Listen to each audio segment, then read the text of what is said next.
Hello, welcome to Building Self-Service Microapps for CVAD with PowerShell. My name is Wiffen. I'm a Senior Cloud Operations Engineer at Citrix. You can find me on Twitter at Phil_Wiffen. Let's run through the agenda. We'll cover how we got here. I'll do a quick front-end functional demo just to show you what it looks like and how it works. We'll then cover the architecture, mostly looking at the back end so you can understand how it was built. We'll then cover the back end functional demo, and then finally a slide with links to resources so you can build this yourself. So how did we get here? We often have hackathons at Citrix where we try to come up with innovative ways of solving problems or customer pain points. One of the things I wanted to look at was whether we can improve the experience of handling common virtual apps and desktops queries. The kind of stuff like, I can't launch a session, can you check on the state of my remote PC, is it registered, is it unregistered? And see if we could do something about that and really put the power in the hands of people using Workspace. So I worked with a colleague, Daniel Peacock, who helped me kind of build out a prototype during the hackathon, and then just really wanted to prove the use case and then build something real. So I carried on after the hackathon ended. What we ended up with is a pair of self-service microapps that enable people to manage their own virtual apps and desktops without needing to contact the service desk. The aim here is for people to be able to self-serve.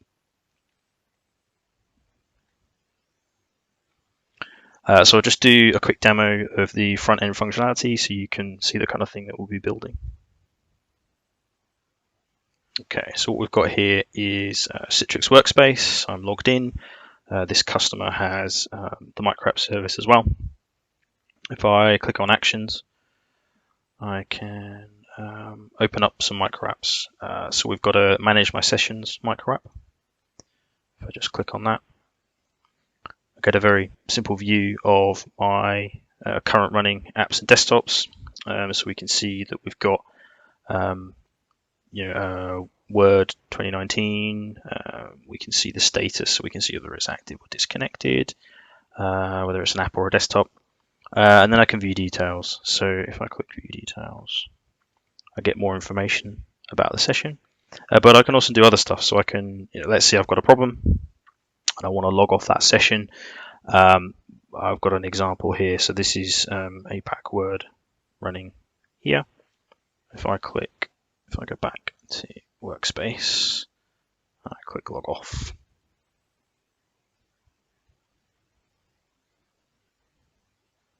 You'll see that it logs me off, which is pretty cool.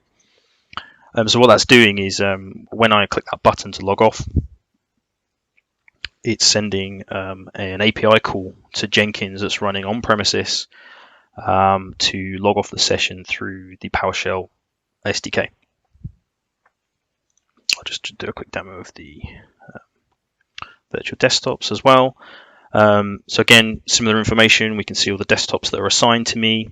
Only I can see these. The microapp is locked down, so only you can see your own sessions and desktops. So if what do we got here? Let's click on this one.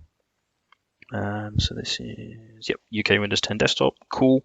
So another thing I can do is I can restart my desktop. So I had a problem with it. I can click Restart Desktop.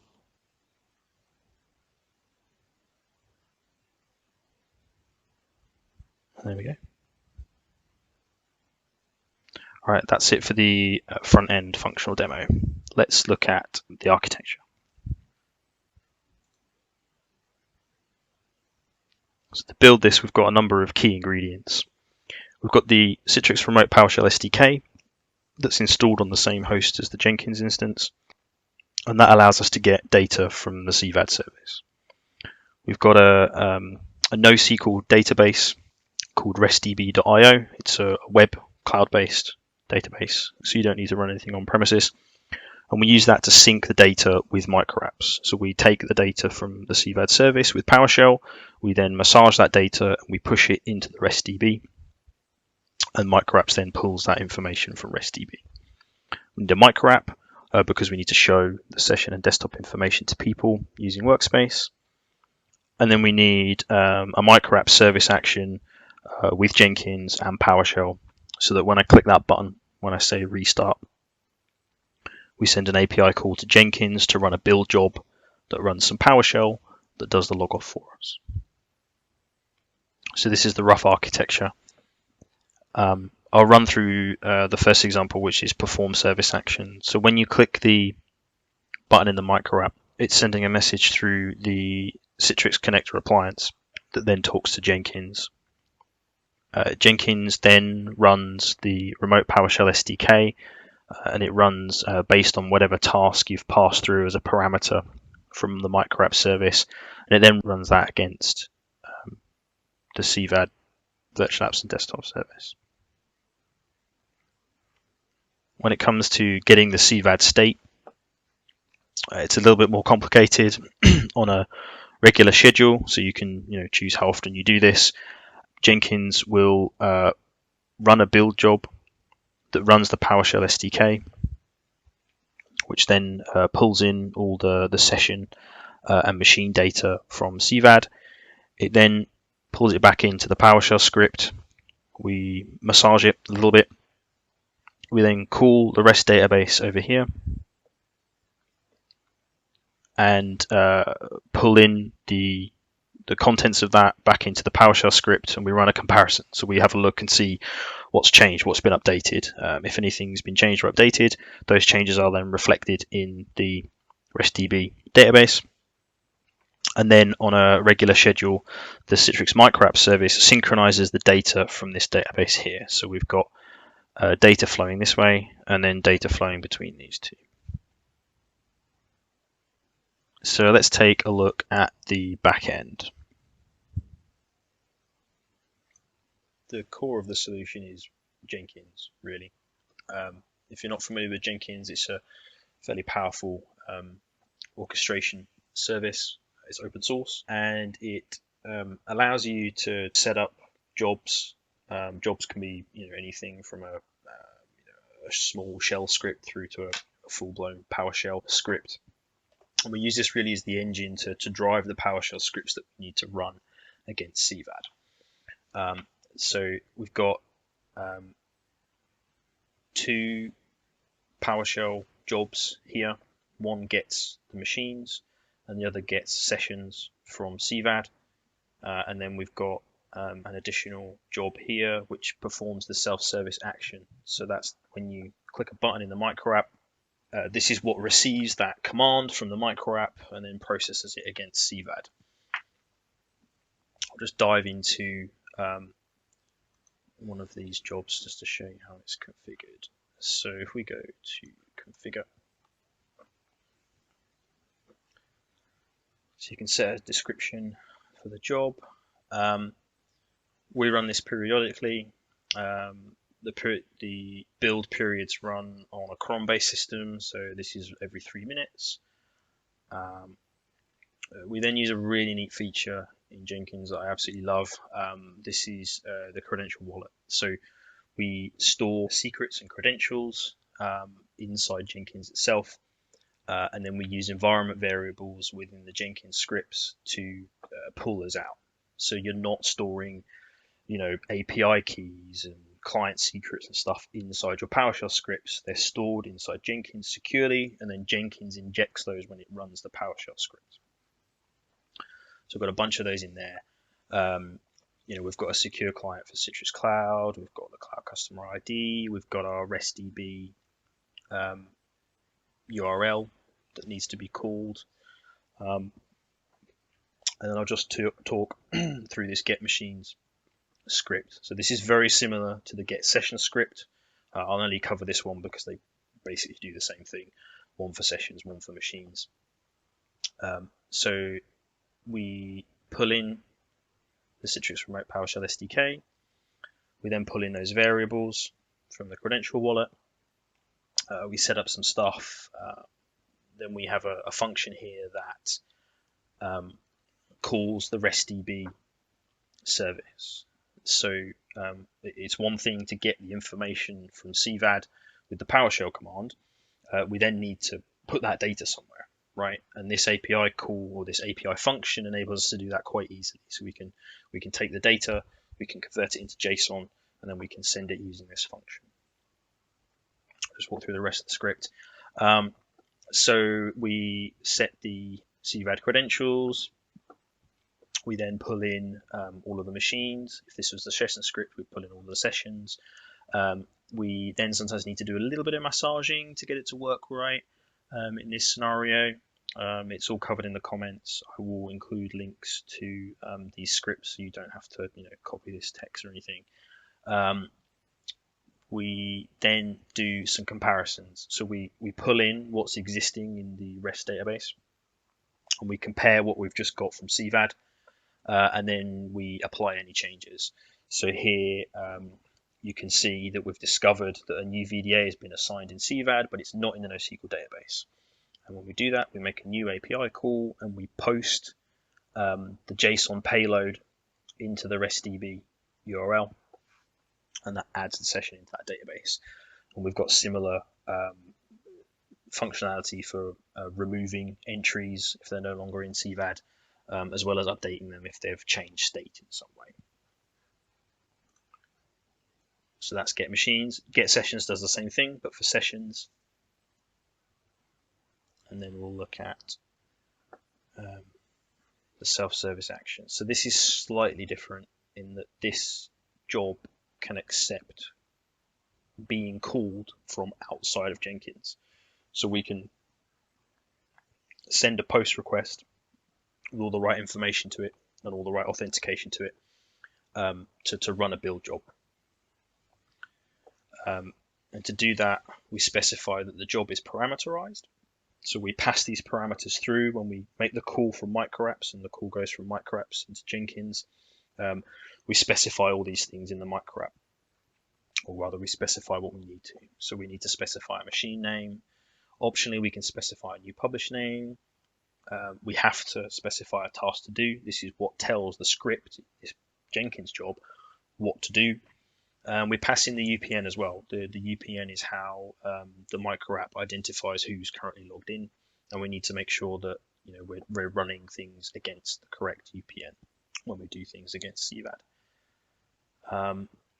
An additional piece of authentication or authorization here is that we also supply an authentication token. Now this is per job in Jenkins, so you can have different auth tokens for different jobs.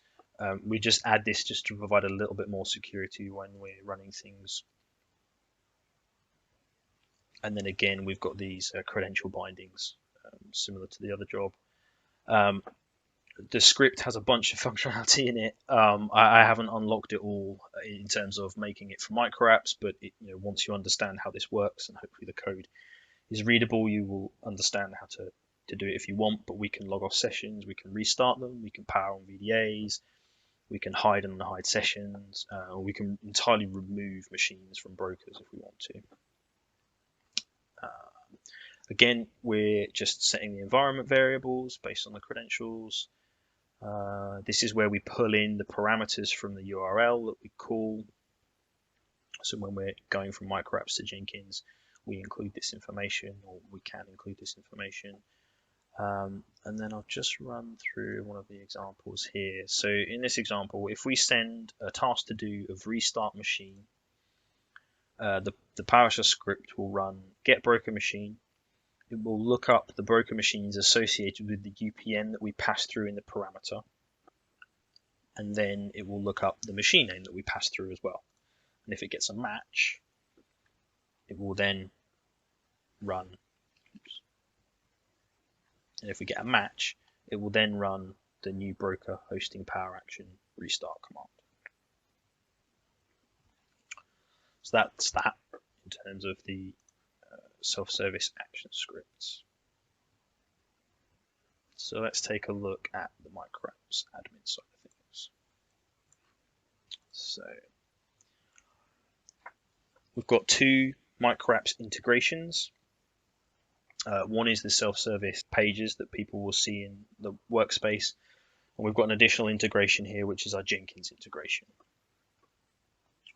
So if I just look inside here, so you can see we've got the integration at the top level. We've got two microapps, manage my sessions and manage my virtual desktops. If I click edit on the integration, I can just run through. So we've got all of the data endpoints from the REST database are here. This gets synchronized and then they turn into tables. So the tables have data in.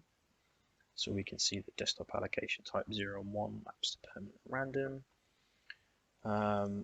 We've then pre-built some relationships, and then we've got the configuration itself. So this is the configuration of the integration. This is the URL for your REST database. Yours would be different to this. We can choose an icon if you want, and then the RESTDB system enables you. So this is RESTDB here. Sorry. Enables you to set up API keys. So here we've got an API key here, and then that is the API key that you put in here. So you've got your header API key. And that authenticates you and allows you to pull information in and out of the REST database. So we've kind of built our structure there, right? We've got the foundation there. We've got the data that we need to show to people.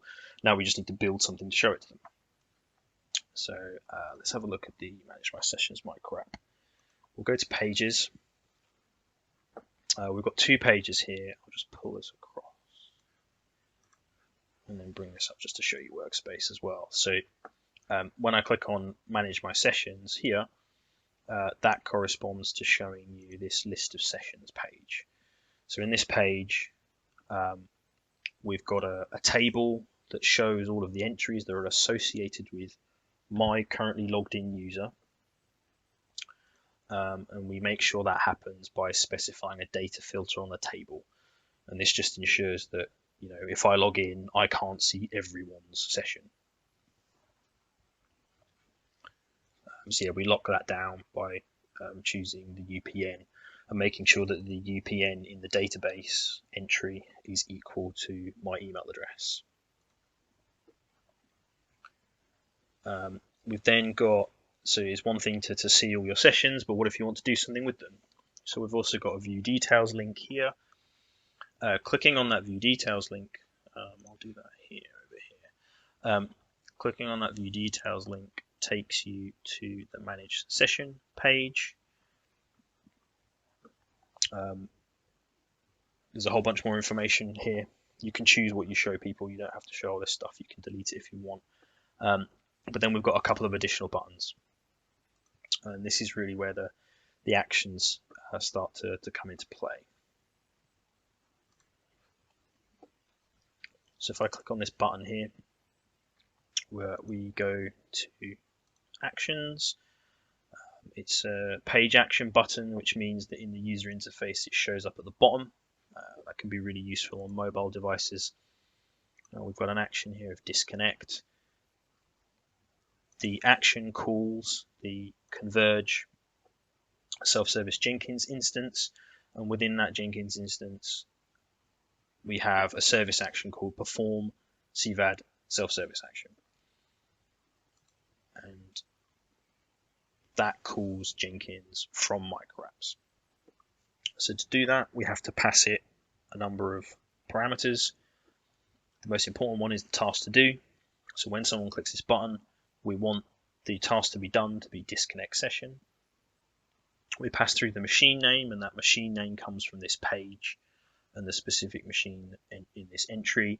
And then we pass through the UPN, which is equal to the user's email address. So this will pass my email address through when I click disconnect or log off over here.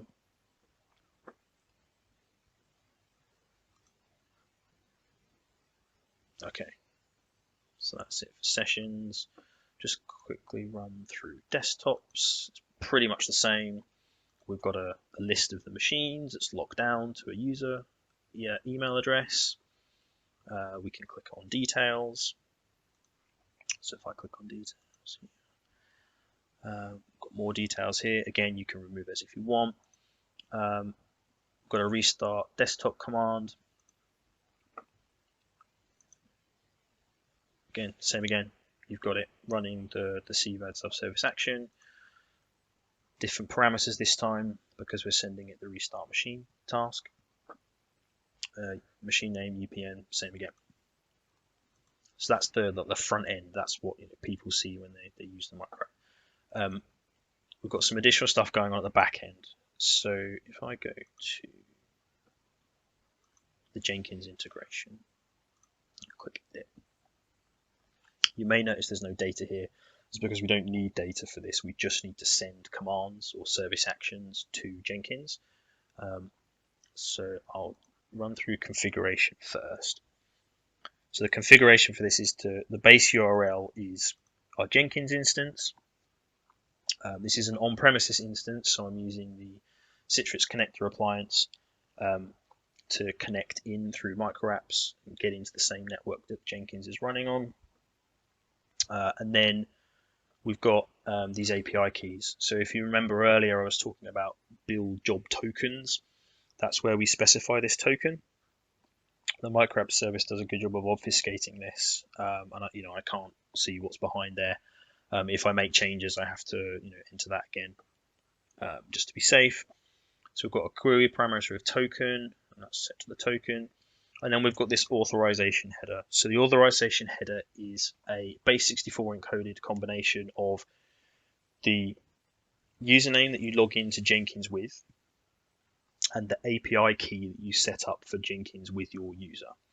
Combine those together, that's what you pass through as an authorization header. So it just authenticates and basically tells Jenkins that you're authenticated to run that command remotely.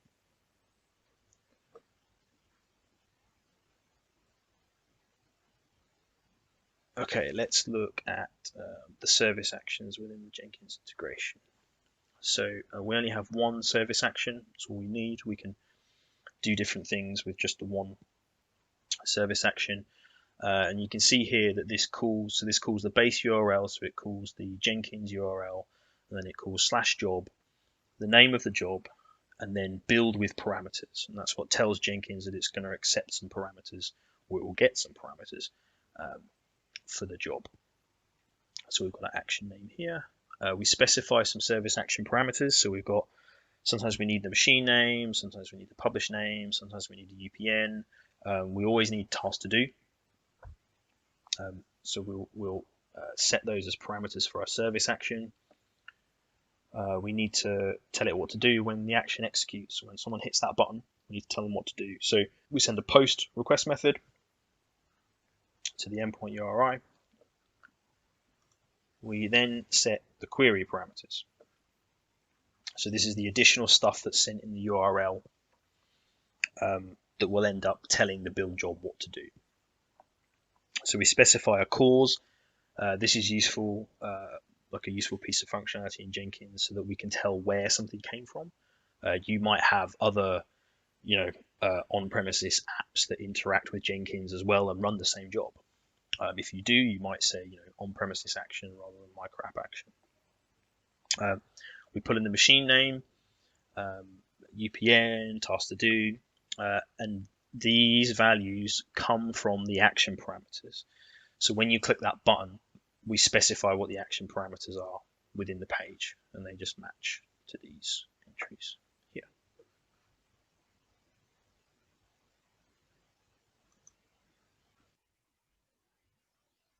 Okay, so that's it from the Microapps backend side of things.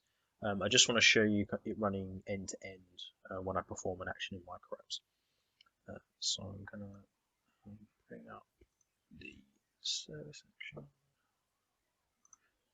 We're just going to take a look at logs here. And then we're going to bring up an app. So I've got an app here. I've got my workspace here. Then bring up Jenkins. Jenkins. And I'm just going to go into the self-service action here, and then so I'm just going to show you. So there's a build history here on this left-hand side. Every time we run click a button in the Microapp, that sends a message to Jenkins, and the build will appear here. So what I'm going to do is I'm going to hit that disconnect button. I'm going to bring up Microapps as well. You see that button running there. It's pushed the message through. This is the app session here. We can see the command just came through. We can see that Jenkins is running the job down here. We can see that it's logging off. So that's the sort of end-to-end view of everything coming through. The self-service action, I mean, you can see it in the logs here, but you can see this is the URL it sends to Jenkins. So it's sending that call. Remember, it's going through the on-premises connector. It's sending that call to the job, and then it's passing through the parameters, right? So we've got the machine name that it needs and an obfuscated UPN that it needs as well. And the task to do has been specified as disconnect session. And we saw it work, so that's good. That's it in terms of looking at the back end functionality and how this hangs together. Cool. So everything you need to build this is located in this link on the right hand side here.